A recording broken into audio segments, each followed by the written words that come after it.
नमस्कार दोस्तों, स्वागत है आपका इस YouTube channel Sarvan GS classes में। कैसे हैं आप सब? तो हम लोग तैयारी के दरमियान में चर्चा कर रहे थे गुप्त वंश के बारे में, और गुप्त वंश के बाद हम लोग नालंदा विश्वविद्यालय के बारे में पढ़े थे। और उस नालंदा विश्वविद्यालय के बारे में हम लोग पूरा चर्चा किए थे, किस तरीके से एक समय नालंदा जैसे विश्वविद्यालय पूरी दुनिया में प्रख्यात हुआ करता था। तो गुप्त वंश के बाद हम लोग चर्चा करेंगे आज पुष्यभूति वंश के बारे में, या वर्धन वंश उसको कहा जाता है, उसके बारे में आज हम लोग पूरा चर्चा करेंगे। किस तरीके से पुष्यभूति वंश जो है उद्भव में आया, किस तरीके से पुष्यभूति वंश के जो संस्थापक रहे पुष्यभूति, ठीक है, उसने जो है इसकी नींव डाली, और किस तरीके से पूरे उत्तर भारत में ये जो पुष्यभूति वंश है दोस्तों, इसको एनसीईआरटी में स्थान दिया गया है। आपको पता है कि एनसीईआरटी पुस्तक में वही इंपॉर्टेंट राजाओं के बारे में चर्चा है, जिसमें विशेष चर्चा किया गया है, जिसने खास उपलब्धि हासिल की है। और उसमें से अगर पुष्यभूति वंश को कहीं कहीं एनसीईआरटी ने स्थान दिया है, तो कहीं कहीं ये हमारे ज्ञान की भी दृष्टि से महत्वपूर्ण है और एग्जाम की भी दृष्टि से महत्वपूर्ण है। इसीलिए पुष्यभूति वंश को आज हम लोग पूरा चर्चा करेंगे। चलिए, तो पुष्यभूति वंश की स्थापना जो है कि पुष्यभूति ने किया था, ये आप सभी जानते हैं, लेकिन आज हम लोग इसके बारे में पूरा चर्चा करेंगे। किस तरीके से पुष्यभूति वंश उद्भव में आया, गुप्त वंश की मतलब समाप्ति के बाद थोड़ा सा हम चर्चा कर दें कि जब गुप्त वंश समाप्त हुआ, ठीक है, तो भारत जो है, गुप्त वंश आपको बताए थे कि पूरा मतलब कि उत्तर और दक्षिण भारत को जीता। गुप्त वंश में जब समुद्रगुप्त आए तो उसने उत्तर भारत के लिए अलग से नीतियां अपनाई, दक्षिण भारत के लिए ग्रहण मोक्षानुग्रह की नीति अपनाई, कुछ राज्यों के लिए उसने जो है प्रस्बोधरण की नीति अपनाई, जो अपने सब मतलब उत्तरी भारत के राज्यों के लिए न, आत्विक राज्यों के लिए अलग नीति अपनाई, सीमावर्ती राज्यों के लिए अलग नीति अपनाई, विदेशी राज्यों के लिए अलग अलग नीतियां अपनाई, इन सभी के लिए। तो कहीं न कहीं उसने उत्तर भारत दक्षिण भारत पूरे को जीता। लेकिन जैसे गुप्त वंश की सत्ता समाप्त हुई, तो उसके बाद भारत में कई सारे छोटे छोटे राजवंशों का उदय हुआ। उसमें से ये जो आपका गुजरात का क्षेत्र है, यहाँ पे इस समय गुर्जर प्रतिहार वंश आ चुका है।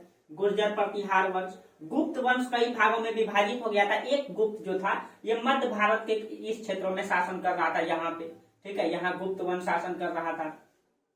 यहाँ पे जो है बंगाल में, बंगाल का शासक इस समय हो चुका था गौड़ नरेश शशांक हो चुका था। गौड़ नरेश, गौड़ वंश का शासक था शशांक, यहाँ का शासक शशांक था, ठीक है। अब देखिए, ये जो आपका कन्नौज है उत्तर प्रदेश, ठीक है, कन्नौज, कन्नौज में यहाँ पे मोखरी वंश आ चुका था, यहाँ पे मोखरी वंश, मोखरी वंश। पाटलिपुत्र में गुप्त वंश की सत्ता तो थी, लेकिन उसकी कोई उपलब्धि नहीं थी, ठीक है। और इधर दक्षिण का भी चर्चा करेंगे एक एक करके। दक्षिण में यहाँ पे आपका पुलकेशिन द्वितीय का शासन है, ठीक है, चालुक्य वंश। तो अभी दक्षिण को छोड़ दीजिए, जब राजनीतिक में आएंगे तो चर्चा करेंगे। अभी जितना जरूरी है उसका चर्चा कर लेते हैं। पहले देखिए, ये जो वर्धन वंश है, सबसे पहले किसी भी वंश के बारे में हम लोग जन्म से चर्चा करते हैं, उनका जन्म कैसे हुआ। सबसे पहले इनकी जानकारी का स्रोत क्या है, कि वर्धन वंश के बारे में कहां से हम लोगों को जानकारी मिलती है। इतिहास तो सबसे पहले प्रमाण खोजता है, ठीक है। तो देखिए, किसी भी चीज का जानकारी के लिए 3 स्रोत होते हैं। आप लोगों को कई बार चर्चा कर चुके हैं कि सबसे पहले होता है पुरातात्विक स्रोत। पुरातात्विक स्रोत, आप पुरातात्विक स्रोत में, पुरातात्विक स्रोत को भी 2 भागों में बांट सकते हैं। एक में हो जाएगा आपका अभिलेख, और एक हो जाएगा आपका सिक्का।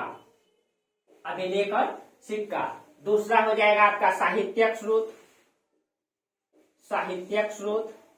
और तीसरा आपका विदेशी यात्री का विवरण, विदेशी यात्री का विवरण, ठीक है। ये 3 स्रोत हो जाएगा। देखिए, इंपॉर्टेंट है, आप लोग इसको ठीक तरीके से नोट कर लेंगे, ठीक है, सब दिन काम आएगा। नोट्स बना लेंगे इसका तो बेहतर रहेगा, ठीक है। तैयारी का मुख्य तरीका यही होना चाहिए। आप लोग को कई बार चर्चा किए हैं कि आप कोई भी सब्जेक्ट को पढ़िए, सबसे पहले उसको पढ़िए, उसका नोट्स लिख लीजिए। उसको लिखने के बाद उसको एक बुक में पढ़िए। अब जब इतना आप कर लेंगे ना, तो आपका उस सब्जेक्ट के लिए कहीं दिक्कत नहीं होगा, एकदम शार्प हो जाएंगे।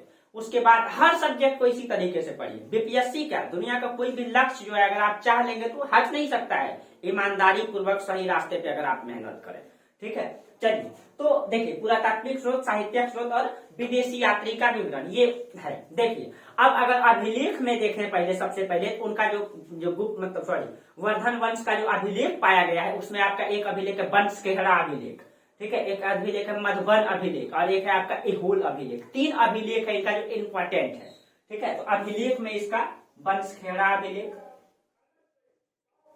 वंशखेड़ा अभिलेख,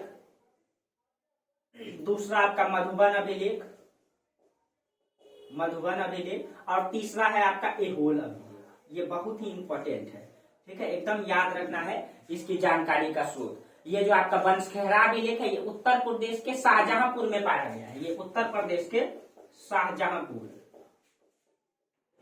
दिल्ली जब आप जाएंगे इस रूट से, भागलपुर से दिल्ली वाला रूट जब आप पकड़ेंगे, तो ये शाहजहांपुर बीच में स्टेशन पड़ता है, ठीक है। और ये जो आपका मधुबन है, ये मऊ जिला में पड़ता है आपका मधुबन अभिलेख, मऊ जिला, ठीक है। और एहोल अभिलेख तो आपको पता है कि यहाँ पे उस समय दक्षिण भारत में जो है पुलकेशिन द्वितीय का शासन है, लगभग संपूर्ण दक्षिण भारत पे उनका वर्चस्व चल रहा था इस समय, ठीक है। तो इसीलिए एहोल अभिलेख ये पुलकेशिन द्वितीय का अभिलेख है, जो बहुत ही इंपॉर्टेंट है, पुलकेशिन द्वितीय।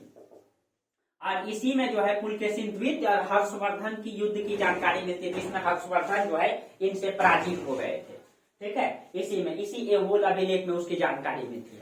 तो ये 3 अभिलेख हैं जो इंपॉर्टेंट हैं, जो वर्धन वंश की जानकारी के मुख्य स्रोत है। अगर मुद्रा में अगर देखा जाए तो इनकी जो मुद्रा है वो नालंदा में, सोनीपत में, फर्रुखाबाद में, इन 3 स्थानों से इसकी बड़ी मात्रा में मुद्रा पाई गई है, ठीक है। इसमें आपका जो इसकी जो मुद्रा पाई गई है वो नालंदा से पाई गई है, नालंदा से, फर्रुखाबाद से,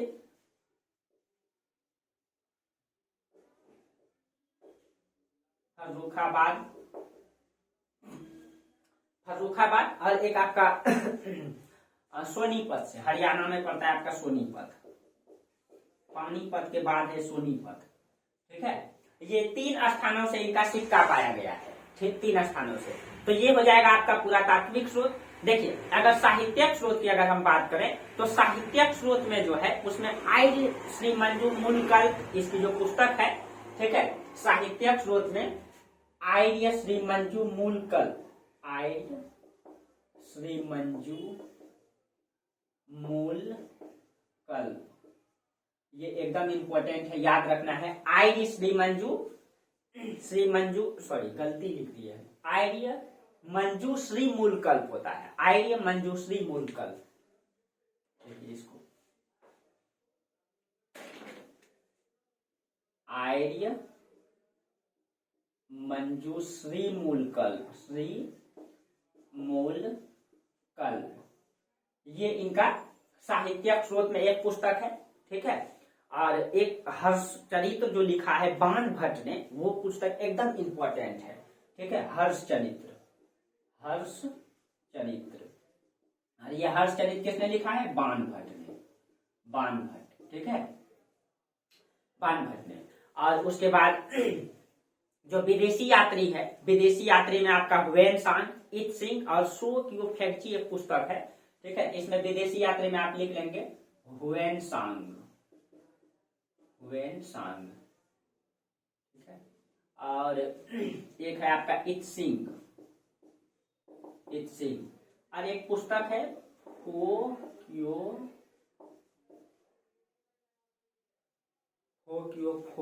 फैगची, सॉरी सोक्यो फैगची होता है, सोक्यो फैगची, ये पुस्तक है। सोक्यो फैगची एक पुस्तक जो चीनी यात्री मातवालिन ने लिखा है, ये एक पुस्तक है, जबकि ये दोनों विदेशी यात्री है। इसको लिखा है चीनी यात्री मातवालिन ने, मातवालिन। ये सभी जो है वर्धन वंश के जानकारी के स्रोत हैं, जो बहुत ही इंपॉर्टेंट है। इन सभी में, ठीक है, हर्षचरित्र को आप किसी भी हाल में नहीं भूलेंगे। हर्षचरित्र को बाण भट्ट ने लिखा है, ठीक है। और बाण भट्ट के बारे में कहा जाता है कि बाण भट्ट का जो जन्म हुआ था ये कान्यकुब्ज, कन्नौज को उस समय कान्यकुब्ज कहा गया है। इनका जन्म जो हुआ था ये कान्यकुब्ज में हुआ था, कान्यकुब्ज में हुआ था। और कहा जाता है कि ये बाण भट्ट बचपन से बहुत शरारती किस्म के, इसका जो दोस्ती यारी था ना, ये बिल्कुल ठीक नहीं था। इसको बहुत बाद में समझ में आया था कि वास्तविक में जीवन का पर्पस क्या होना चाहिए। कोई भी इंसान, देखिए, हर इंसान एक पर्पस से जीता है कि हमें इस लक्ष्य को प्राप्त करना है। लेकिन कहा जाता है कि बाण भट्ट जो जैसे कवि, जो बहुत बड़े कवि माने जाते हैं, ये बहुत दिनों तक इनको ये समझ में नहीं आया था कि वास्तविक में जीवन का पर्पस क्या होता है। जब कोई व्यक्ति अपने पर्पस से नहीं जीता है तो कहते हैं ना, जीवन जीने का कई आधार होता है। कोई मध्यम मार्ग से चलते हैं, मतलब कि एक पर्पस को लेके भी चलना है और सामाजिक जीवन का हर एक पहलू को लेके चलना है। एक व्यक्ति का पर्पस होता है। और मेरा जहां तक मानना है, मैं जहां तक अध्ययन किया हूं, ठीक है, हर परिप्रेक्ष्य को परिस्थिति के अनुसार लोगों को लेके चलना चाहिए। जैसे जो हमारा जो सबसे पढ़ाई का उम्र होता है 18 से 25 साल, खूब करेंगे तो 28 साल, लेकिन जो 18 से 25 साल जो मेहनत होता है ये बहुत बेहतरीन होता है। इस समय युवा होते हैं, युवा अवस्था में होते हैं। हमारा मतलब कि जो उत्सुकता होती है, हमारा जो हार्मोन होता है, प्रेरित करने वाला हार्मोन, ये अधिक एक्टिव होता है। और अगर हम इस उम्र को अगर सही रास्ते पर अगर हम लगा दें, सही रास्ते पर अगर वास्तविक रूप में लगा दें, तो शायद हमारा जो हम जिस पर्पस से हम लगाते हैं वो कभी दूर नहीं जा सकता है। अब इस उम्र में ही युवाओं का युग उम्र होता है जिसमें जवानी उफान मारती है। अब अगर आप इसी समय दो रास्ता पकड़ लेंगे, बहुत सारे लोग होते हैं दोनों रास्ता लेके चलते हैं। देखिए, बहुत सारे लोग इसको अच्छा भी मानते हैं कि एक नई अनुभव होती है, ठीक है, लेकिन मेरा मानना है कि अगर हम एक रास्ता को अगर अपनाएंगे, बस इसी चीज से जिएंगे, उस समय इसी चीज को रात दिन सोचेंगे कि मेरा पर्पस IAS बनना है या मेरा पर्पस कोई अधिकारी, जो भी आपका लक्ष्य है वो बनना है, फुल फोकस लगा देंगे तो कोई रोक नहीं सकता है। हालांकि मेरा यहां तक मानना है, बहुत सारे लोगों का मानना नहीं, हम दोनों रास्ता को लेके चल सकते हैं साथ साथ, वो भी ठीक है, अनुभव जिसके साथ जैसा हो सकता है। लेकिन मेरा मानना है कि नहीं, एक रास्ता में अगर हम सही मायने में 18 से 25 वर्ष को अगर झोंक दें तो कोई भी लक्ष्य दूर नहीं जा सकता है, कोई भी लक्ष्य दूर नहीं जा सकता अगर ईमानदारी पूर्वक हम लगा दें। लेकिन कहा जाता है कि बाण भट्ट इस चीजों से बिल्कुल दूर थे। कहा जाता है कि उनका जो दोस्ती यारी था मतलब क्रिमिनल टाइप का लड़कों से था। एक प्रकार से कालिदास से तो हम तुलना नहीं कर सकते, वही कालिदास के साथ भी यही परिस्थिति हुआ था। आप लोग सभी जानते हो, तो भागते नहीं तो आत्महत्या कर लेते, ठीक है, लेकिन परिस्थिति तो यही हुआ था। तो कहा जाता है कि इनको बहुत दिनों तक पता भी नहीं था कि एक रास्ता, कहते हैं ना कि जीवन का उद्देश्य उस दिन व्यक्ति को अगर पता चल जाए कि मेरा जीवन का उद्देश्य क्या है, सही रास्ता क्या है, जीवन में क्या सही है क्या गलत है, जिस दिन उसको जानकारी हो जाता है उस दिन वो आधा लक्ष्य को प्राप्त कर चुका होता है। जैसे कोई IAS का तैयारी करने वाले छात्र या BPSC की तैयारी करने वाले, कोई भी सब्जेक्ट की तैयारी करने वाले छात्र को जिस दिन सिलेबस पूरा पता चल जाता है कि मुझे इतना पढ़ना है और इतना पढ़ने में जितना अधिक समय देंगे उतना जल्दी। मान लीजिए BPSC करने के लिए मुझे 8 सब्जेक्ट को ठीक से पढ़ना पड़ता है, 9 सब्जेक्ट को, हिस्ट्री, ज्योग्राफी, पॉलिटी, इकोनॉमिक्स वगैरह जो भी है पढ़ना पड़ता है, सिलेबस पता है। अब उसको जो है रात दिन फोकस में लेकर के रात दिन 2 साल में खत्म कर दिए, रिविजन कर लिए, एकदम मजबूत तरीके से तैयार हो, अब हम एग्जाम देंगे। लेकिन ये बातें पता चलेगी तब ना भाई BPSC में ये चीजें पूछा जाता है, इतना है। और मैं ऑफलाइन क्लास पढ़ाता हूँ, ईमानदारी पूर्वक कहता हूँ कि अधिकतर छात्र मेरे पास आते हैं जो कि कई सारे अटेम्प्ट दिए हुए रहते हैं और उनको ये पता नहीं रहता है कि मेरा सिलेबस क्या है, मुझे क्या पढ़ना है। लगभग छात्र का यही परिस्थिति होती है। बहुत सारे एग्जाम खत्म हो जाएगा, बाद में पता चलेगा कि मुझे ऐसे करना चाहिए। बस मेरा एक शिक्षक होने के नाते यही काम होता है कि उसको सही रास्ते पे लाएं। और जो व्यक्ति रास्ते पे आ जाता है कि मुझे इसमें फोकस करना है, उस रास्ते को जितना स्पीड दौड़ेगा उतना जल्दी लक्ष्य की प्राप्ति होगा। यही चीजें होना चाहिए जीवन में। जिस दिन व्यक्ति को ये पता चल जाता है कि मेरा वास्तविक लक्ष्य क्या है, हम क्या किस कर सकते, मेरा मूल व्यक्तित्व क्या है, और उसमें अगर फोकस करते उस दिन वो व्यक्ति सफल हो जाता है, सफल हो जाता है। लेकिन कहा जाता है कि बाण भट्ट, इनका बचपन से ही मतलब कि ये बचपना ठीक नहीं था, दोस्ती यारी इसका बहुत खराब था, उतनी अच्छी नहीं थी दोस्ती इनकी, ठीक है। और इनका जो गांव था उसका नाम था प्रीतिकूट, गांव में इसका जन्म हुआ था। कन्नौज, उत्तर प्रदेश के कन्नौज में इसका गांव का नाम था प्रीतिकूट। देखिए दोस्तों, कहा जाता है कि और ये जरूरी नहीं है कि हर बच्चा बचपन से तेज हो, ठीक है, वही सफल होता है, ये कोई जरूरी नहीं है। जब जगह तब सवेरा, अगर आपको ये अंदाज लग जाए, एहसास हो जाए कि मुझे जीवन में कुछ करना है और उस दिन से मेहनत करना स्टार्ट कर दें तो बहुत ज्यादा लक्ष्य दूर नहीं होता है। लेकिन लोग ये सोच के समय बिताते जाते हैं, अब क्या होगा, अब क्या होगा, अब कुछ नहीं होगा। जिस दिन जग जाए उस दिन सवेरा हो जाता है, बस आप जगे, ठीक है। तो गांव प्रीतिकूट गांव में इसका जन्म हुआ था। इसकी माता का नाम था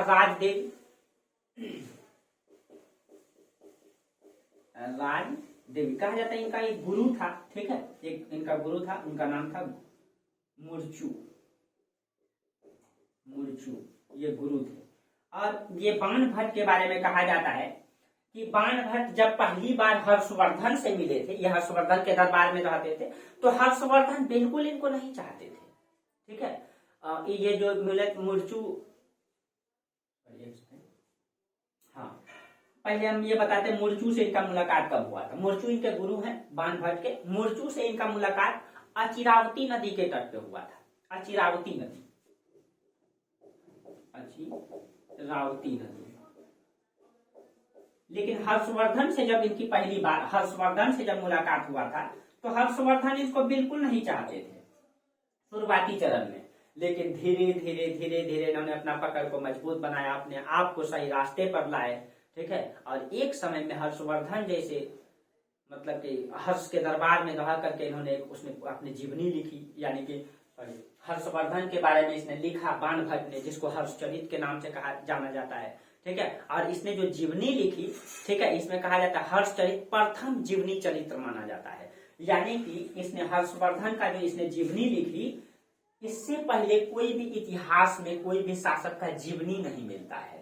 इसने जो हर्षवर्धन के नाम पे हर्ष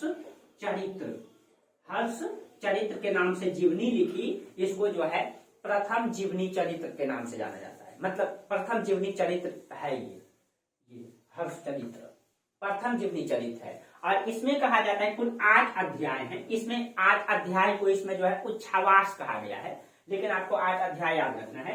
इसमें 8 अध्याय हैं और इसको 2 भागों में बांटा गया है, ठीक है। इसमें जो प्रथम 3 अध्याय है उसमें बाण भट्ट ने अपनी आत्मकथा लिखी। बाण भट्ट ने अपनी आत्मकथा प्रथम 3 में अपनी आत्मकथा, और अंतिम 5 में जो है हर्षवर्धन के बारे में लिखे, हर्षवर्धन की जीवनी लिखा गया है, ठीक है, इसमें हर्षचरित्र में, ठीक है। तो ये है आपका इसकी स्थिति, ठीक है। चलिए, ये तो हम आपको बताए जानकारी का स्रोत क्या है। मुख्य रूप से हर्षचरित्र को आपको किसी भी हाल में भूलना नहीं है, इसलिए हम इसकी चर्चा कर दिए हम उसका, ठीक है। अब देखिए, अगर बाण भट्ट के बारे में कहा जाए, थोड़ा सा और चर्चा कर दें। बाण भट्ट ने जो पुस्तक लिखी है, ठीक है, देखिए जगह नहीं इसलिए मिटाना पड़ेगा। देखिए, बाण भट्ट ने जो पुस्तक लिखी है, इसने कई सारी पुस्तक लिखी है, ठीक है। इसकी जो पुस्तक है, एक तो हर्षचरित्र, एक कादम्बरी है और एक चंडी शतक है। इनका 3 पुस्तक है। एक तो हर्षवर्धन का हर्षचरित्र, एक आपका कादम्बरी और एक है आपका चंडी शतक। ये 3 पुस्तक है इनका, ठीक है। देखिए, हर्षवर्धन ने भी पुस्तक लिखी है, ऐसा नहीं। हर्ष भी एक विद्वान हुआ करते थे, आपको पता है हर्षवर्धन भी एक विद्वान हुआ करते थे। और हर्षवर्धन ने भी मतलब नाटक भी लिखे हैं, पुस्तक भी लिखे हैं, ठीक है। 3 नाटक है हर्षवर्धन का, उसमें नागानंद, रत्नावली और प्रियदर्शिका। तो हर्षवर्धन का जो नाटक है, इसका 3 नाटक है जो फेमस है, बहुत ही फेमस है। उसमें आपका नागानंद, दूसरा में है प्रियदर्शिका, और एक है आपका रत्नावली, एकदम इंपॉर्टेंट है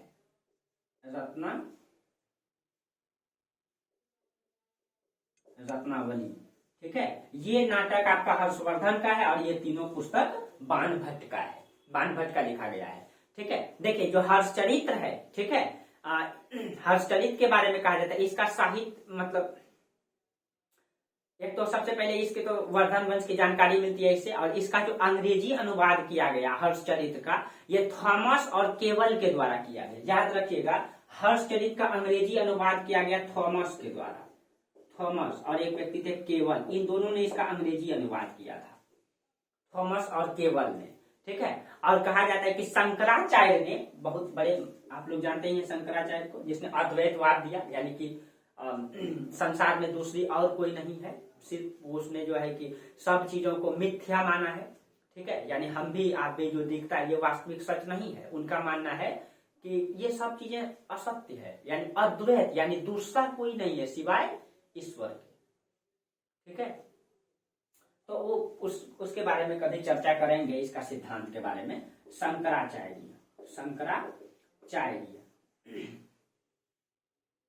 इसने, ये शंकराचार्य का यही दर्शन है कि ब्रह्म सत्यम ब्रह्म सत्यम जगत मिथ्या ब्रह्मो जीवो निपरा।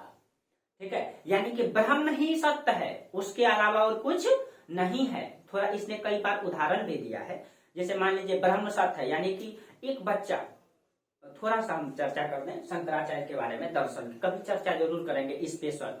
इसने कहा है कि ब्रह्म सत्यम जगत मिथ्या ब्रह्मो जीवो निपरा। इसका मतलब होता है ब्रह्म में ही सत्य है, बाकी सब दूसरा क्या है, वो मिथ्या है। मिथ्या मतलब झूठ भी नहीं होता है, मिथ्या मतलब सच भी नहीं होता है। उन दोनों का जो बीच का हिस्सा है उसको मिथ्या कहा जाता है। इसका मतलब है, इसने कहा है कि जो हम हैं और ये आप हैं, ये जो भौतिक चीजें हैं, ये सच नहीं है, ये सच नहीं है।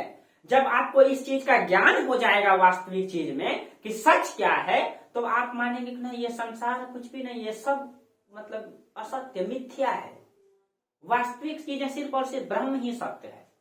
तो इसने उदाहरण देते हुए कहा कि मान लीजिए जैसे एक बच्चा होता है, एक बच्चा का जब आप खिलौना छीन ले, एक बच्चा दिन भर एक खिलौना घर काटे रहता है, उस बच्चा का आप खिलौना ले लीजिए, वो इतना धरती में ऐसे लौटेगा जैसे लगेगा कि संसार का उसका सब चीजें वो खिलौना ही है। या आप उस बच्चे के माँ की गोद में जाके बैठ जाएंगे तो वो तो आपका सर फोड़ देंगे, लगेगा उनका मतलब कि सब चीजें उनका माँ का गोद ही है या उस खिलौना है। लेकिन जैसे वो बच्चा बड़ा हो जाएगा, जैसे वो बच्चा बड़ा हो गया, मान लीजिए 5-10 साल का हो गया, अब उसी खिलौना को आप लेने जाइए, तब उसको क्या लगेगा, आप खिलौना लेने जाइएगा तो कुछ बोलेगा आपको, नहीं बोले, और एक दो को दे देगा, ले लो भाई ले लो, और एक दो। जबकि वही खिलौना के लिए एक बच्चा जो है एक समय में लौट रहा था। क्यों? अब उसको ये ज्ञान हो गया कि संसार इसी में समाहित नहीं है। जैसे उसके बाद जैसे बच्चा 12-13 साल का हुआ, तो 12-13 साल में जो उसकी दोस्ती यारी है, जो आप लोग जानते हैं गेम वेम होता है गांव सब में बच्चा सबका, नहीं, अब एक दोस्त के लिए दूसरा दोस्त, अगर गैंग बना हुआ है तो एक दोस्त में 4-5 को मिलकर रहता है। अब उन लोगों में एक को अगर कोई मार दे तो सब मिल करके दूसरे को पीटने चल जाएगा, यानी कि उनको लगता है कि दोस्त ही सब चीजें हैं। लेकिन जैसे वो बड़ा हो जाएगा, फिर 20-22 साल का हो जाएगा, उनको ज्ञान हो जाएगा, तो वो बोलेगा, अरे यार किसके लिए मारपीट कर रहे थे हम, इस कमबख्तों सबके लिए तो बेकार कर रहे थे। अब उसको क्या हो गया, उस बात का ज्ञान हो गया। यही कहते, जब आपको वास्तविक ज्ञान हो जाएगा तब आपको लगेगा ब्रह्म कौन, ब्रह्म तो हम ही हैं, हमारे अंदर ही ब्रह्म है, ब्रह्म के अलावा और कुछ भी नहीं है दूसरा। जैसे जैसे मनुष्य का ज्ञान में वृद्धि होती जाती है, मनुष्य को इस चीज का एहसास होते रहता है। जैसे शुरुआती चरण में हम चलते हैं तो रात में मान लीजिए चल रहे हैं, तो रास्ते में अगर एक रस्सी गिरा हुआ मिलता है तो सबसे पहले मेरा माइंड में ये आता है कि वो सांप होगा। लेकिन जैसे ही थोड़ा देर के बाद जब वो कोई रिस्पॉन्स नहीं देता है, हिलता डुलता नहीं है, तब हमको एहसास होता है कि नहीं ये हिल डुल नहीं रहा है, इसका मतलब ये सांप नहीं है, रस्सी है। यानी सबसे पहले हमारे मन में भ्रम होता है। तो इसका ये शंकराचार्य का दर्शन है, बहुत बड़ा है दोस्तों, कभी चर्चा जरूर करेंगे। देखिए आप गहराई से पढ़ाने का मेरा उद्देश्य है कि आप लोग तर्क करने सीखे, वास्तविक चीजों को जाने, इस संसार के बारे में जाने, संसार की उत्पत्ति कैसे हुई, कहां से आया। आप लोग मेरा ज्योग्राफी क्लास जरूर देखेंगे, जो जानना चाहते हैं। प्लेलिस्ट में ज्योग्राफी का 10 ही क्लास दिए हैं, लेकिन बहुत बेहतरीन है, आप लोग उसको देखिए जो भी देखते हैं मेरा क्लास को, ठीक है। आपको इस संसार की जानकारी के बारे में पता होगा। आप लोग चलिए कोई नहीं भी पढ़ते हैं, बीपीएससी तैयारी नहीं भी करते हैं, फिर भी आप देखिए इस संसार की उत्पत्ति, संसार के बारे में पता चलेगा आपको, आपकी वास्तविक औकात पता चलेगा कि हम लोग इस संसार में हमारा क्या औकात है। हम लोग इस ब्रह्मांड का 0% भी नहीं जानते हैं। एक सेकंड दोस्तों, तो 0% भी नहीं जानते हैं, इस चीज का एहसास होगा, ठीक है। चलिए कभी हम शंकराचार्य का दर्शन जरूर चर्चा करेंगे, बौद्ध दर्शन, जैन दर्शन आप लोगों को चर्चा भी किए हैं, स्पेशल आप लोग देखिए उसको, एक बार नहीं 2 बार 3 बार देखिए, उसको समझने की जरूरत है। जैसे गौतम बुद्ध ने कहा है कि संसार में सर्वत्र दुख ही दुख है, सर्वत्र मतलब सभी जगह दुख है।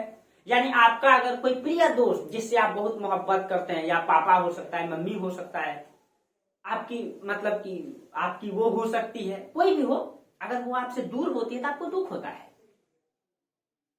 और आपका अगर कोई दुश्मन सुबह सुबह मिल जाता है जिसको आप देखना पसंद नहीं करते हैं, वो भी मिलता है तो दुख होता है। यानी कि दुश्मन भी मिलता है तो दुख होता है, आपका प्रिय भी छूटता है तो भी दुख होता है। यानी दुख की सत्ता तो हर जगह है। इसलिए इस दुखों से हम लोग मुक्ति पा लेंगे कब, जब हम बंधन से मुक्त हो जाएंगे। ये बंधन ही तो दुख का कारण है, मोह माया बंधन। यानी एक पति पत्नी, माँ बेटा, पिता पुत्र के बीच में जो बंधन है, अगर हम इसके कर्तव्य का निर्वहन नहीं कर पाते तो दुख होता है। तो देखिए दोस्तों, अगर हम उसमें चल जाएंगे तो फिर इधर घुस जाएंगे। मेरा मकसद है यहाँ पढ़ाना, ठीक है। चलिए, कभी कभी खो जाते हैं, लेकिन धैर्य रखिए, धीरे धीरे सब पढ़ाएंगे आप लोगों को, ठीक है। आप लोगों को बहुत चीजें सिखाएंगे, जितना मुझे आता है दोस्तों। कोशिश तो हम करते हैं अध्ययन करके आप लोगों को बताएं, ठीक है। तो हम कोशिश करते हैं, चलिए जहां तक होगा वहां तक जरूर करेंगे, लेकिन हाँ, गहरा नॉलेज जरूर मतलब आप लोगों को प्रयास करेंगे देने का। हम खुद अध्ययन भी करते हैं, हम पढ़ाने के बाद पढ़ाते हैं, पढ़ने के बाद पढ़ाते हैं प्रतिदिन, ठीक है। क्योंकि मुझे लगता है कि और गहरा अध्ययन करके बताना चाहिए तो बेहतर बता पाएंगे, ठीक है। चलिए, हाँ, तो हम लोग ये चर्चा की एक वर्धन वंश की जानकारी का ये स्रोत है, ठीक है। तो आप देखिए, अब थोड़ा सा बाण भट्ट के बारे में बोल रहे थे। बाण भट्ट ने इस 3 पुस्तकों को लिखा। इसने हर्षवर्धन ने भी 3 नाटक लिखे जो बहुत ही फेमस है, ठीक है। अब चलिए, अब हम लोग जानते हैं, अब आइए वास्तविक में वर्धन वंश में।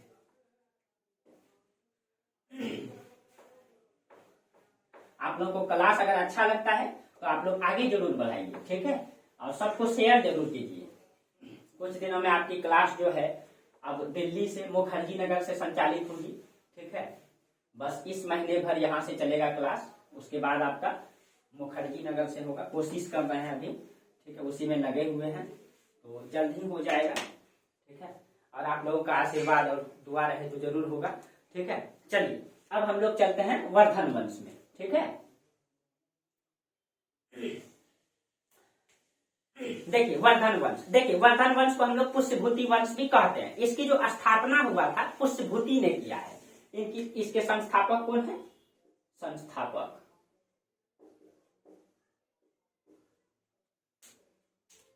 पुष्यभूति।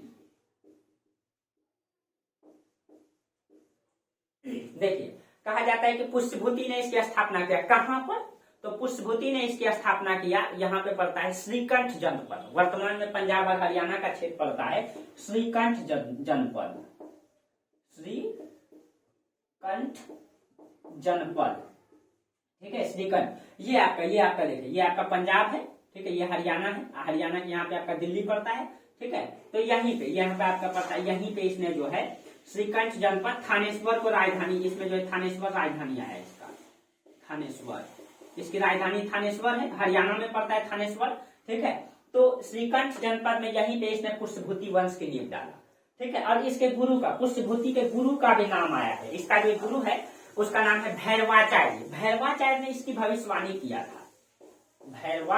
भैरवाचार्य ने भविष्यवाणी किया था इनको लेकर के, पुष्यभूति को लेकर के, कि आप एक दिन एक बड़े साम्राज्य के शासक बनोगे, ठीक है। तो इसी से इसकी पता चलता है, ठीक है। और लेकिन कहा जाता है कि मतलब जो पुष्यभूति था वास्तविक में ये स्वतंत्र शासक नहीं था, क्योंकि इसकी जो उपाधि मिलता है ये महाराजा की उपाधि मिलता है। इसका मतलब है कि जो पुष्यभूति है इसकी उपाधि महाराजा है। तो आप लोगों को चर्चा की है, जिसकी उपाधि महाराजा है वो स्वतंत्र शासक नहीं है, वो सामंत है। जो महाराजा धीराज की उपाधि धारण करेगा वो क्या रहेगा? वो स्वतंत्र शासक रहेगा। तो इसकी उपाधि महाराजा है, इसका मतलब ये स्वतंत्र शासक नहीं, लेकिन स्वतंत्रता की भाव मतलब अपने मन में ये बैठा लिए हम स्वतंत्र है, भाव प्रकट कर रहा है, लेकिन स्वतंत्र अभी हुआ नहीं है। ये इसके बारे में। और इसके बाद जो राजा का नाम आता है नरवर्धन। नरवर्धन, अब देखिए नरवर्धन के बारे में कहा जाता है कि नरवर्धन ने जो है राजधानी बनाया थानेश्वर, यानी कि वास्तविक रूप में नरवर्धन ने राजधानी थानेश्वर को बनाया। लेकिन नरवर्धन और पुष्यभूति के बीच में कोई लिंक का पता नहीं चलता है कि पुष्यभूति का ये पुत्र है या कौन है या इसी से संबंधित है, इसके लिंक का पता नहीं चलता है। तो हो सकता है कि पुष्यभूति के कुछ दिन बाद ये शासक सत्ता में आए होंगे, ठीक है। क्योंकि इसके वंशावली अगर आपको हम बताएं, देखिए इसका अगर वंशावली बताएं तो इसमें आपका देखिए सबसे पहले पुष्यभूति के बाद इसमें नरवर्धन का नाम आता है। नरवर्धन, नरवर्धन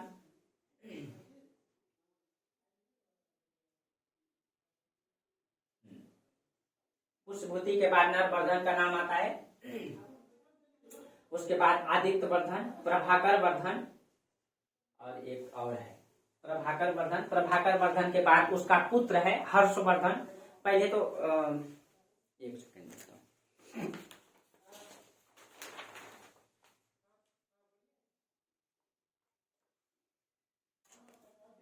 देखिए, इसमें नरवर्धन के बाद जो है मतलब ये राज्यवर्धन का नाम आता है। राज्यवर्धन। राज्यवर्धन का नाम है राज्यवर्धन फर्स्ट, उसके बाद आदित्यवर्धन, इसके बाद जो है आदित्यवर्धन। आदित्यवर्धन और आदित्यवर्धन के बाद आता है प्रभाकर वर्धन। प्रभाकर वर्धन। अब प्रभाकर वर्धन के बाद जो हर्षवर्धन का जो भाई है, बड़ा भाई, राज्यवर्धन द्वितीय। राज्यवर्धन द्वितीय हर्षवर्धन का बड़ा भाई है। उसके बाद हर्षवर्धन, हर्षवर्धन, ये वंशावली है, ठीक है, वंशावली है, ठीक है, ये दिया हुआ है। अब देखिए इसमें जो है, इसमें सबसे पहले कौन है, पुष्यभूति, पुष्यभूति, पुष्यभूति, और इसमें नरवर्धन में कोई लिंग का स्पष्ट पता नहीं चलता है, हालांकि इस सब में वर्धन लगा हुआ है, इसीलिए हम इसको इसके बाद शासक मान लिए हैं, वहां के अध्ययन के आधार पर, पुरातात्विक स्रोत के आधार पर, ठीक है। अगर हम सबकी देखिए एक बार पत्नी के बारे में चर्चा कर लेते हैं। जो नरवर्धन की पत्नी है, नरवर्धन की पत्नी का नाम है वज्रिका देवी, इसकी पत्नी है वज्रिका देवी, क्वेश्चन पूछ सकता है, वज्रिका देवी। और वज्रिका देवी और इन दोनों से उत्पन्न हुआ राज्यवर्धन, और राज्यवर्धन की पत्नी का नाम है अप्सरा देवी, इसका नाम है अप्सरा देवी, अप्सरा देवी, ठीक है। और आदित्यवर्धन की जो पत्नी है, ये गुप्त वंश की हुआ करती थी, महासेन गुप्ता, महासेन गुप्ता, ठीक है। और इन दोनों से उत्पन्न हुआ प्रभाकर वर्धन। प्रभाकर वर्धन की जो पत्नी है यशोमती, यशोमती, और यही यशोमती से, यशोमती का 3 संतान हुआ, ये यशोमती और प्रभाकर वर्धन से 3 संतान। सबसे बड़ा राज्यवर्धन फर्स्ट, दूसरा में हर्षवर्धन, ठीक है, और एक पुत्री हुआ करती थी राज्यश्री, राज्यश्री, राज्यश्री। देखिएगा तो प्रभाकर वर्धन का ध्यान दीजिए, प्रभाकर वर्धन की पत्नी यशोमती, इन दोनों से 3 संतान हुआ, राज्यवर्धन द्वितीय, हर्षवर्धन और राजश्री। एक पुत्री है, एक पुत्री है, ठीक है, 2 पुत्र है। ये जो अपनी पुत्री है, देखिएगा तो ये तो हरियाणा का शासक है यहाँ से। आइए देखिए कन्नौज में मोखरी वंश है, कन्नौज में मोखरी वंश है, तो इसने अपनी पुत्री का विवाह मोखरी वंश के शासक से किया था, राजश्री का विवाह, राजश्री का विवाह जो है मोखरी वंश से किया था, ठीक है। देखिएगा तो ये लिंक आपको समझ में आए। देखिए दूसरा चीज ये है कि नरवर्धन, राज्यवर्धन और आदित्यवर्धन, ये तीनों सामंत शासक है, ये तीनों जो है सामंत है, क्योंकि इसको उपाधि, जो इसकी जो उपाधि प्राप्त हुआ है, ये उपाधि महाराजा की मिली है। लेकिन जब हम प्रभाकर वर्धन को देखते हैं, इसकी उपाधि महाराजा धीराज का है। इसका मतलब है कि ये तीनों सामंत शासक है, लेकिन प्रभाकर वर्धन इसका वास्तविक संस्थापक है, ये स्वतंत्र शासक है, क्योंकि इसकी उपाधि महाराजा धीराज मिला है, प्रभाकर वर्धन का, ठीक है। इसका मतलब वास्तविक सत्ता का संस्थापक प्रभाकर वर्धन है, जबकि संस्थापक पुष्यभूति है, ठीक है। तो ये चीजें ध्यान में रखना है आपको। अब देखिए, अब हम तब चर्चा कहां से करेंगे, अब हम प्रभाकर वर्धन से चर्चा करेंगे, ठीक है। प्रभाकर वर्धन के बारे में जानकारी जो मिलती है उसके बारे में चलिए चर्चा करते हैं। अब आप लोगों को यहां समझ में आ गया होगा।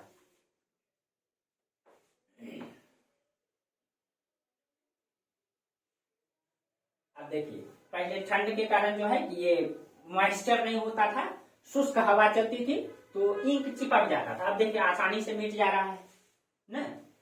और आप लोगों को पता है कि शुष्क हवाएं ठंड में क्यों चलती है, ज्योग्राफी में चर्चा करेंगे, लेकिन आप लोग आता है, आप लोग को कमेंट करके जरूर बताइएगा। देखिए हाँ, अब हम लोग चर्चा करते हैं प्रभाकर वर्धन से। प्रभाकर वर्धन, इसको तो सबसे पहले वास्तविक संस्थापक, क्योंकि इसकी उपाधि जो है महाराजा धीराज, महाराजा धीराज, धीराज इनकी उपाधि। इससे ये पता चलता है कि ये एक स्वतंत्र सत्ता की नींव डाल चुका है, ठीक है। हाँ एक बात ध्यान में रखिएगा, जहां पे कुछ चीजें टर्म दिखाई देगा वहां से क्वेश्चन पूछ देता है। ये महाराजा धीराज जो है यानी कि प्रभाकर वर्धन, ये शैव धर्म को मानते हैं, लेकिन इसका जो पुत्र है राज्यवर्धन वो बौद्ध धर्म को मानते हैं। यहाँ पे अंतर दिखाई देगा, क्वेश्चन पूछ सकता है। प्रभाकर वर्धन जो है ये शैव धर्म को मानते हैं, जबकि इसका पुत्र राज्यवर्धन, राज्यवर्धन द्वितीय, वो जो है बौद्ध धर्म को मानते हैं। और जबकि हर्षवर्धन वो भी शैव धर्म को मानते हैं। तो ध्यान में रखना है इस चीजों को, ठीक है, क्योंकि जहां थोड़ा सा चेंज होता है वहां से क्वेश्चन पूछ देता है, ठीक है। चलिए, तो इनकी उपाधि महाराजा धीराज, इनकी सब उपाधि के बारे में चर्चा कर लेते हैं। इनकी कौन कौन सी उपाधि है जिससे क्वेश्चन भी पूछ सकता है, ठीक है। उपाधि, इसको जो है हून हरिण केसरी कहा गया है, ठीक है। तो अभी देखिए, इसको हून हरिण केसरी, हरिण केसरी, यानी इसने हूनों को पराजित किया था, केसरी विजय प्राप्त किया था। तो हून को पराजित करने के कारण इसकी उपाधि क्या है, हून हरिण केसरी। इसको जो है सिंधु राजज्वर कहा गया है, सिंध राजज्वर। देखिए, सिंध राजज्वर, इसका मतलब है कि सिंध को, यानी कि सिंध यानी ये इस इलाका को इसने जीता, ये आपका सिंध है, ठीक है। इसने सिंध को जीता होगा, सिंध पे विजय प्राप्त किया होगा, इसीलिए इसको सिंध राजज्वर कहा गया है, दूसरी उपाधि है इसका, ठीक है। उसके बाद इसको गुर्जर प्रजागर कहा गया है, गुर्जर प्रजागर। इसका मतलब है कि गुर्जरों को इसने पराजित किया होगा। गुर्जरों का इसका मतलब होता है गुर्जरों का नींद हराम करने वाला, कहीं कहीं गुर्जरों को ये परेशान किया होगा, गुर्जरों को पराजित किया होगा, नहीं, इसीलिए इसको गुर्जर प्रजागर कहा गया है, ठीक है। ये सब देखिए, ये सब इंपॉर्टेंट चीजें हैं, आप लोग नोट कर लीजिएगा, ठीक है। हालांकि नोट्स मिलेगा तो आप लोग नोट्स बना लीजिएगा पूरा, ठीक है। इसको प्रतापशील कहा गया है, इसकी एक उपाधि है प्रतापशील, प्रतापशील, ठीक है। हाँ, इसके बारे में ये भी कहा गया है वर्णाश्रम धर्म की प्रतिष्ठा के लिए बल प्रयोग करने वाला। वर्णाश्रम धर्म का मतलब जो वर्ण व्यवस्था चलता था उसको लाने के लिए इसने बल प्रयोग किया, अपने साम्राज्य में बलपूर्वक उसको लागू करने का प्रयास किया, ठीक है। तो यहाँ आप लोग लिख लीजिएगा वर्णाश्रम धर्म को, धर्म की प्रतिष्ठा के लिए बल प्रयोग करने वाला, आप लोग इसको लिख लीजिएगा, ठीक है। तो ये इनकी उपाधि है, ठीक है। अब देखिए इसके बारे में, और तो ये ध्यान में रखिएगा, ये शैव धर्म को मानते हैं, जबकि इसका पुत्र जो है बौद्ध धर्म और हर्षवर्धन शैव धर्म को मानते हैं। अब देखिए, इसी के दरबार में कहा जाता है कि 2 वैद्य रहा करते थे। इसी के दरबार में क्वेश्चन पूछ सकता है, 2 वैद्य रहते थे इसके दरबार में।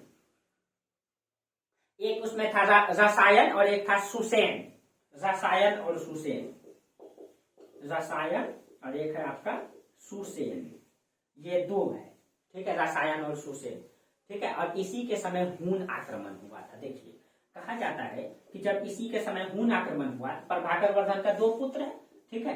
एक तो आपका राज्यवर्धन द्वितीय, राज्यवर्धन द्वितीय ये बड़ा पुत्र है, और एक आपका हर्षवर्धन, हम सिर्फ हर्ष लिख देते हैं, 2 पुत्र है, बड़ा ये है, ठीक है, ये छोटा है, दूसरा में है। अब देखिए, कहा जाता है इसी के समय जब हून का आक्रमण हुआ तो बड़ा पुत्र हर्षवर्धन है, छोटा, सॉरी, बड़ा पुत्र राज्यवर्धन है, हर्षवर्धन छोटा है। कहा जाता है हर्षवर्धन राज्यवर्धन से 4 साल का छोटा था, ठीक है। तो जब हून का आक्रमण हुआ तो राज्यवर्धन जाता है युद्ध में, और अपना भाई, छोटा भाई को, हर्ष को भी साथ में लेके जाता है। जब ये युद्ध में जाता है, ठीक है, अब जब ये हून के खिलाफ लड़ाई लड़ता है तो उस समय हर्षवर्धन जंगल में शिकार करने चल जाता है। जंगल में जब शिकार करने चल जाता है उस समय राज्यवर्धन युद्ध लड़ रहा था, ठीक है, और हर्षवर्धन शिकार कर रहा था। तो हर्षवर्धन जब शिकार कर रहा था उसी समय इसके पास एक दूत आता है, उसका नाम था कुरंगक। हर्षवर्धन के पास एक दूत आता है, उसका नाम था कुरंगक। कुरंगक कहता है कि आपके पिता की, यानी कि देखिए यहाँ पे मतलब गद्दी पे बैठे हुए इनके पिता, ये लोग युद्ध में गया है, युद्ध में मतलब हर्षवर्धन शिकार कर रहा है, ये युद्ध लड़ रहा है, ठीक है। तो उसमें वहां से दूत आता है कि आपके पिता की क्या हो गई है, कुरंगक नाम का दूत आके कहता है कि आपके पिता की मृत्यु हो गई है, ठीक है। जब पिता की मृत्यु हो गई है तब ये राज में आया, ठीक है, अपने पिता की लाश देखता है तथा अपनी माता को जो है देखा कि ये सती के रूप में इसको देखता है। सती आप लोग समझ रहे हैं कि इसके बारे में कहा गया, याद रखिएगा, जब प्रभाकर वर्धन की मृत्यु हुई थी इसकी पत्नी का नाम है यशोमती, यशोमती सती हो गई थी। सती का मतलब आप लोग जानते हैं, जब पति की मृत्यु होती है, ठीक है, तो पत्नी जो है उस चिता में मतलब बैठ करके जिंदा जल जाती है, इसको सती प्रथा कहा जाता है। जोहर प्रथा मतलब होता है सामूहिक रूप से बहुत सारी महिलाएं मिल करके आग में जल जाए, तो उसको जोहर प्रथा कहा जाता है, ठीक है। तो पहले ये सब ज्यादा मतलब प्रचलन में था दोस्तों, क्योंकि हमारी जो धर्म में अंधता है, धर्मांधता जिसको कहा जाता है, उसके कारण से हुआ। लेकिन अब समाज में ऐसी परंपराएं नहीं चलती है। लेकिन आपको जान के आश्चर्य होगा कि भारत में सबसे अंतिम सती प्रथा का प्रमाण जो है, मुझे नाम तो ध्यान में नहीं है, 1986 या 87 में है। एक 16 साल की लड़की से हुआ था राजस्थान में। एक 16 साल की लड़की थी जो मतलब सती हुई थी। 1986 या 87 का बात है। आप लोग गूगल में मतलब सर्च मार के देखिएगा, आ जाएगा। ठीक है, गूगल में सर्च मार के, ध्यान में नाम नहीं है, कभी उसका पर चर्चा करते हैं हम बताते हैं। ठीक है, तो उसका ये है, आप सोचिए 1987 में सती प्रथा का प्रमाण भारत में अंतिम वही है, राजस्थान में। ठीक है, एक 16 साल की लड़की है। गूगल में सर्च मारिएगा, मिल जाएगा आपको। ठीक है, हाँ, तो ये सती हो गई। तो हर्षवर्धन देखा कि इसकी माँ जो है सती हो गई, बहुत दुख हुआ इनको। ठीक है, बहुत दुख हुआ। और उसके बाद कहा जाता है कि अब देखिएगा इसके समय कितना बड़ा पहाड़ टूटता है इस पर। इसके पिता की मृत्यु हो गई। हाँ, लेकिन एक बात याद रखिएगा, राजवर्धन जो है हुन को पराजित कर दिया था। हुन को पराजित कर दिया। उसके बाद जब ये वापस आया तो राजवर्धन जो है ये सन्यासी बनना चाहता था। सन्यासी बनना चाहता, ये गद्दी हासिल नहीं करना चाहता था। प्रभाकर वर्धन के बाद ये शासक बनता राजवर्धन। लेकिन जब ये आता है हर्षवर्धन, इनको कहता है कि आप शासक बनिए, तो ये जो है शासक बनने के लिए नहीं कर चाहता है, ये सन्यासी बनना चाहता है। ठीक है, हालांकि मतलब कि ये जो वंश परंपरा चलती थी पहले, बड़ा पुत्र ही जो है कि उत्तराधिकारी होता था। लेकिन इतिहास में कई बार पलटवार भी हुआ है, पलटफेर भी हुआ है कि बड़ा पुत्र रहते हुए छोटा पुत्र भी शासक बना है। ठीक है, लेकिन यहाँ ऐसा नहीं हुआ। हर्ष ने अपने बड़े भाई को ही सत्ता सौंपा। हर्ष जो है कि जब बोला कि नहीं, आप ही सत्ता सौंपिए भैया, ठीक है, हम आपके साथ हैं। ठीक है, तो हालांकि मतलब शासक जो है राजवर्धन ही बना। अब उसी समय देखिए इनके पास परिस्थिति क्या हो गया। ठीक है, अब देखिए, तो ये देखिए राजवर्धन, हर्षवर्धन और इसकी बहन कौन है, राजश्री का विवाह कहाँ हुआ है, कन्नौज के शासक मोखरी वंश में हुआ है। ठीक है, इसी समय क्या हो गया था, गौर नरेश शशांक ने और गुप्त शासक ने, इन दोनों ने मिल करके कन्नौज पे आक्रमण कर दिया था। और कन्नौज का शासक मोखरी नरेश की जो है हत्या कर दिया। मोखरी नरेश का, यहाँ का मोखरी वंश का शासक था ग्रह वर्मा जो है यानी हर्षवर्धन का जीजाजी हो गया ग्रह वर्मा की हत्या कर दिया। अब इनके पास समस्या है, तो इनका पिताजी का डेथ हो गया, प्लस में इन दोनों ने मिल करके इनकी जीजाजी की हत्या कर दिया। उसके बाद राजश्री को कन्नौज का मतलब कैद खाने में डाल दिया गया। ठीक है, कैद खाने में डाल दिया गया। अब मतलब परिस्थिति आ गई, ये तो पिता की मृत्यु हो गई है, प्लस में बहन को जो है कैद में डाल दिया गया है, जीजाजी की हत्या हो गया है। ठीक है, अब ये सब समस्या को लेकर के जो है कि मतलब शासक बना कौन, राजवर्धन। जब राजवर्धन शासक बना, ठीक है, तो अब ये चाहता था कि दोनों का बदला ले। ये अभी है कहाँ, ये है यहाँ पे। ठीक है, अब वो बदला लेना चाहता है, लेकिन बदला तब लेगा, दोनों से लड़ना है, शशांक से भी लड़ना है, गुप्त शासक से भी लड़ना है। ये दोनों कन्नौज पे कब्जा भी कर लिया है, उसकी बहन को कन्नौज के कैद खाने में भी डाल दिया है। लेकिन अब कहा जाता है कि राजवर्धन जो है बदला लेने के लिए तैयार होता है, शासक बनता है। उसके बाद जब बदला लेने के लिए ये यहाँ से निकलता है, तो कहा जाता है गुप्त शासक से पहले युद्ध करता है और गुप्त शासक को पराजित कर देता है। उसके बाद गौर नरेश शशांक पे आक्रमण करता है, लेकिन कहा जाता है गौर नरेश शशांक को ये पराजित नहीं कर पाता है। होता क्या है, गौर नरेश शशांक साजिश के तहत जो है राजवर्धन द्वित को जो है खाने पे बुलाता है और उल्टे ही राजवर्धन की हत्या कर देता है। अब तो सबसे बड़ा समस्या यहाँ पे हर्षवर्धन के पास आ गया कि हर्षवर्धन का भाई की भी मृत्यु हो गई है, पिता की भी मृत्यु हो गई है, बहन जीजाजी की भी हत्या हो गया है, बहन को कैद खाने में डाल दिया गया है। इन सारी परिस्थितियों में हर्षवर्धन भी शासक नहीं बनना चाह रहा था। लेकिन कहा जाता है कि हर्षवर्धन का सेनापति था सिंहनाथ। ठीक है, सिंहनाथ इसको मोटिवेट करता है। ठीक है, इसका जो है सिंहनाथ खूब मोटिवेट करता है हर्षवर्धन को। ठीक है, कि जिस तरीके से उसमें एक कहावत है, जिस तरीके से एक चूहा को जो है एक बिल्ली अपने अधिकार के तहत ग्रहण करता है, उसी तरीके से आप अपने वंश के दिए हुए परंपरा को, गद्दी को हासिल कीजिए और अपने बदला को लीजिए। आपकी भाई की मृत्यु हुई है, आपकी बहन को विधवा बना दिया गया है, आपके पिता की हत्या हो गई है, और इस परिस्थिति में आपके जैसा योद्धा अगर शासक नहीं बने तो साम्राज्य कौन चलाएगा? इस तरीके से खूब मोटिवेट करता है, तब जाकर के हर्षवर्धन शासक बनता है। और जब हर्षवर्धन शासक बनेगा तो एक ऐसा शासक बनेगा, और हर्षवर्धन शासक कब बना? हर्षवर्धन जो शासक बना 606 ईस्वी में इसने गद्दी ग्रहण किया, 606 ईस्वी में। और इस 606 ईस्वी को हर्ष संवत के नाम से जाना जाता है। इसको जो है याद रखिएगा, हर्ष संवत के नाम से जाना जाता है। ठीक है, ये 606 में गद्दी धारण किया, और कहा जाता है कि हर्षवर्धन जैसे योग्य नेतृत्व करता अगर धरती पर रहे, कहते हैं दोस्तों की धरती वीरों से खाली नहीं है। ठीक है, और इसने कहा जाता है कि कन्नौज से थानेश्वर से, ये तो थानेश्वर में थे, थानेश्वर से कन्नौज आए, इन दोनों से बदला लिए। ठीक है, पूरे उत्तर भारत को इसने जीता, पूरे उत्तर भारत को जीता, और कन्नौज को ऐसी राजधानी बना दिया। कहा जाता है कि कन्नौज के लिए आगे त्रिपक्षीय संघर्ष होगा। कन्नौज को इतना बेहतरीन बना दिया था, बहुत ऊंचा किला बना दिया था, रात में कहा जाता है चमकता था दूर दूर से कन्नौज। और अभी तक आपको मगध साम्राज्य में पाटलिपुत्र के लिए युद्ध होता था, लेकिन अब कन्नौज के लिए युद्ध होगा। कन्नौज को इतना बेहतर बना देंगे हर्षवर्धन कि उसको गवर्नर शशांक भी चाहेगा, इधर हर्षवर्धन भी चाहेगा, इधर पुलकेशिन द्वितीय भी चाहेगा, और कन्नौज के लिए एक नया संघर्ष होगा, त्रिपक्षीय संघर्ष। तो देखिए, आज यहीं तक रहने दीजिए। कल हम लोग हर्षवर्धन के बारे में चर्चा करेंगे, उसकी योग्यताओं के बारे में चर्चा करेंगे, किस तरीके से हर्षवर्धन एक योग्य शासक था और अपनी योग्यता के बदौलत पूरे हिंदुस्तान का उत्तर भारत को उसने प्रत्यक्ष रूप से जीता और अपने कंट्रोल में लिया। ठीक है, तो आज यहीं तक चर्चा रहने दीजिए दोस्तों। ठीक है, फिर हम लोग अगले क्लास में चर्चा करेंगे। तब तक के लिए आप लोगों को बहुत बहुत धन्यवाद। Thank you.